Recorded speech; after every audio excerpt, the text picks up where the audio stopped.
Hello friends, नमस्कार and welcome to समाधान। साथियों, उम्मीद है कि आप सब अच्छे होंगे और साथ ही साथ आपकी स्टडी भी अच्छे से चल रही होगी। और जैसे कि साथियों, बीपीएससी एडीओ का जो एग्ज़ाम है आपका, ऑलरेडी अप्रैल में शेड्यूल है आपका एग्जामिनेशन। हालांकि जब कैलेंडर जारी हुआ तो उसमें जो मंथ दिया गया है अप्रैल, उसमें डेट मेंशन नहीं किया गया है। और इसी को लेकर के छात्र लगातार कमेंट कर रहे थे कि सर क्या इसका एग्ज़ाम डेट आगे बढ़ेगा क्या।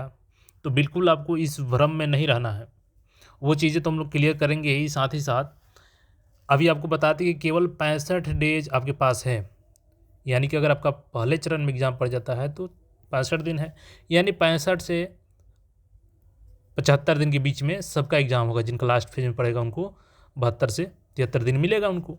तो यही 65 से 70 दिन के आपके पास टाइम है जो बचे हुए हैं। तो इन सब चीज़ों को देखेंगे, क्या आप सही से जो सिलेबस है उसको समझे हैं कि नहीं समझे हैं, क्योंकि मेहनत तो सब लोग करते हैं, लेकिन सिलेक्शन उन्हीं का होगा जो सिलेबस को देखते हुए मेहनत करेंगे। ठीक है, तो यहाँ पे हम लोग देखेंगे कि कौन कौन से टॉपिक आपको पढ़ना है। एक्स्ट्रा टॉपिक को बिना वजह के टाइम वेस्ट नहीं करना है पढ़ करके।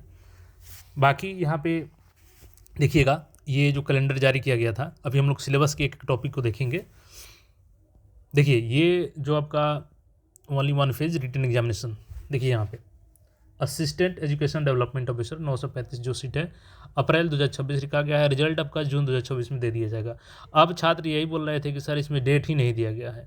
तो आपको दिखा दें कि देखिए, ये कैलेंडर भले आपको इधर आया है, लेकिन इससे पहले आपको एग्ज़ाम डेट अनाउंस कर दिया गया था 14 जनवरी को ही। देखिएगा यहाँ पे आपका एग्ज़ाम 14 अप्रैल, 15 अप्रैल को पहला चरण, 17 अप्रैल और 18 अप्रैल को दूसरा चरण, 20 अप्रैल और 21 अप्रैल को तीसरा चरण। तो फिर आपको कन्फ्यूजन कहाँ हुआ? एग्ज़ाम तो आपका शेड्यूल है और केवल 65 दिन आपके पास बचे हैं। अब इस 65 दिन में आपको सिलेबस को ध्यान में रखते हुए पढ़ाई को कंटिन्यूअस बनाए रखना होगा।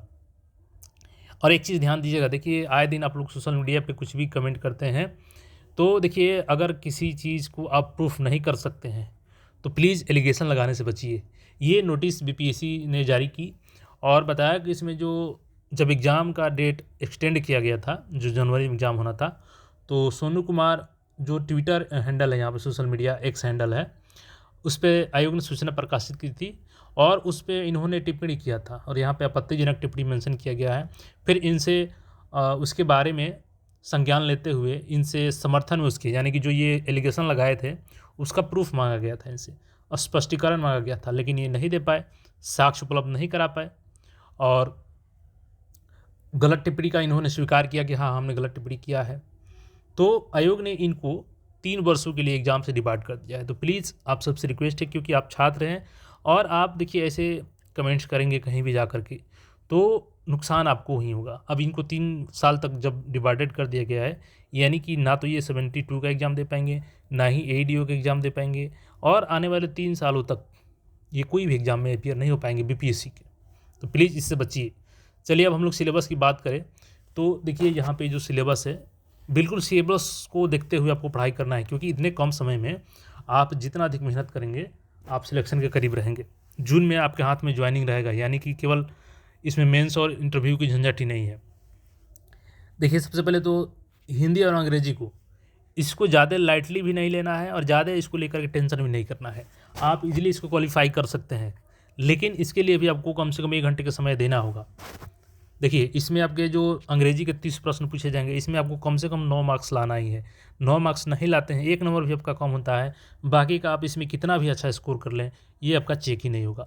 तो ये ज़रूरी भी है, बट इसको लिमिटेड समय देकर के आगे बढ़ना है। तो अंग्रेजी में कौन कौन से टॉपिक आप पढ़ेंगे वो हम अभी बताएंगे आगे। सामान्य हिंदी में भी आपको बेसिक जो ग्रामर्स के रूल होते हैं और उसमें और भी जो ग्रामर के पार्ट्स है उसको देखना है आपको।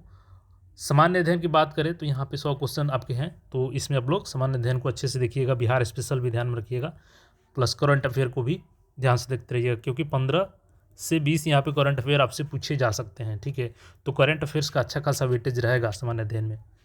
सबसे महत्वपूर्ण जो रोल आपका सिलेक्शन में निभाएगा वो है सामान्य योग्यता, जनरल एप्टीट्यूड, और 1/3 यहाँ पर निगेटिव भी है।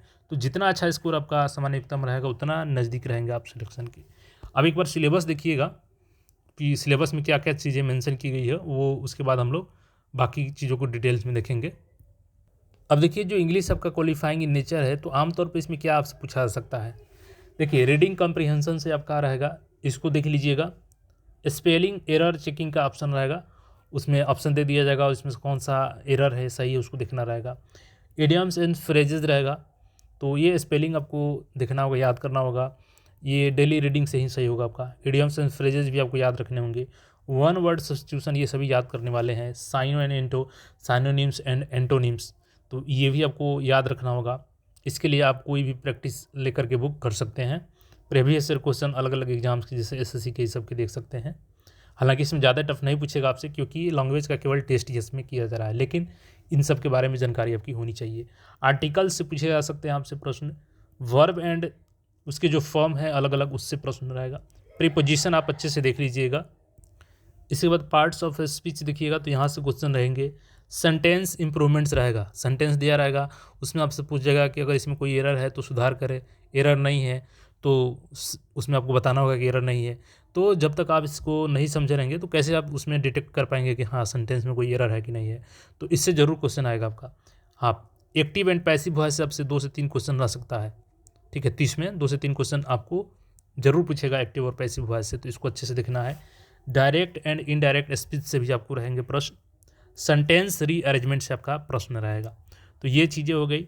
और इसमें एक और आप टॉपिक जोड़ लीजिए, जैसे कि सेंटेंस, उसमें आपको देखना रहेगा, पूछ सकता है आपसे, ये भी सेंटेंस दे देगा और पूछ देगा कि ये कॉम्प्लेक्स सेंटेंस है या कंपाउंड सेंटेंस है। तो सेंटेंस की पहचान भी करनी रहेगी आपकी। तो कॉम्प्लेक्स सेंटेंस, कंपाउंड सेंटेंस, इसके बारे में आपकी नॉलेज होनी चाहिए। ये चीज़ें हो गई हैं। ट्रांसलेशन आपसे दे सकता है, तो ट्रांसलेशन आपसे हिंदी में दे देगा और उसका इंग्लिश में पूछेगा कि इसका ट्रांसलेशन क्या होगा। तो कुछ इस तरीके से आपके प्रश्न बनेंगे उसमें। इसके अलावा जो टॉपिक दिया गया आपका सिलेबस, उसी के आधार पर हम बता रहे हैं। जैसे मैथ में आपको नंबर सिस्टम देख लेना है। ठीक है, नंबर सिस्टम से आपके क्वेश्चन रहेंगे। सिंपल फ्रैक्शन से आपका रहेगा, एलसीएम एचसीएफ से रहेगा, डेसिमल से रहेगा और फ्रैक्शन से रहेगा। ये सारे टॉपिक जो आपके सिलेबस में दिए हैं उसी को हम बता रहे हैं। परसेंटेज से रहेगा, प्रतिशत से। प्रॉफिट एंड लॉस, लाभ और हानि से रहेगा। सिंपल इंटरेस्ट से रहेगा आपका। कंपाउंड इंटरेस्ट से रहेगा। एवरेज से रहेगा। रेशियो एंड प्रोपोर्शन से रहेगा।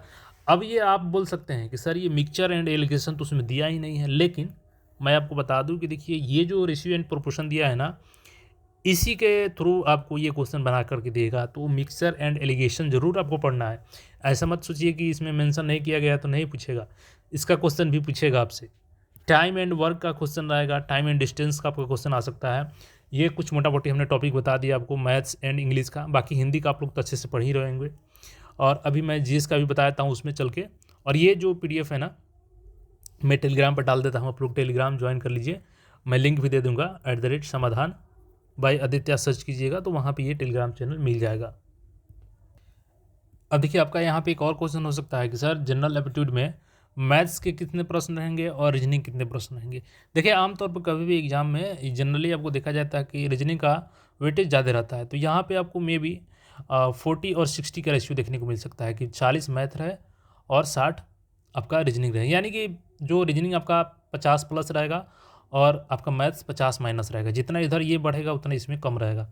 तो आमतौर पर 40 मान के चलिए आप लोग कि 40 मैथ्स रह सकता है और रीजनिंग से 60 रह सकता है। हालांकि दोनों के लिए आपको मेहनत अच्छे से करना है, क्योंकि वहाँ पे अगर अच्छा से टॉपिक आपका क्लियर रहेगा तो चाहे इसमें 50 प्लस पूछे या यहाँ पे 50-50 पूछे, दोनों में कोई दिक्कत नहीं होगी, आप लोग इजीली कर पाएंगे। और इसके लिए खास करके जनरल एप्टीट्यूड के लिए, क्योंकि काफ़ी महत्वपूर्ण रोल है आपके एग्जाम में, कैसे इसको तैयारी करना है इसके लिए सेपरेट वीडियो में हम लोग बात करेंगे। और यहाँ पे आप देख लीजिए, जो सामान्य अध्ययन की बात कर रहे हैं हम लोग, यहाँ पे जो टॉपिक दिया गया है, क्या वही आप टॉपिक पढ़ रहे हैं ना। जैसे सामान्य विज्ञान आपको देख लेना है। 9-10 का आप लोग NCERT जरूर देख लीजिएगा, साइंस का खास करके। राष्ट्रीय तथा अंतर्राष्ट्रीय महत्व की समसामयिक घटनाएं, करंट अफेयर्स आपको देखना है।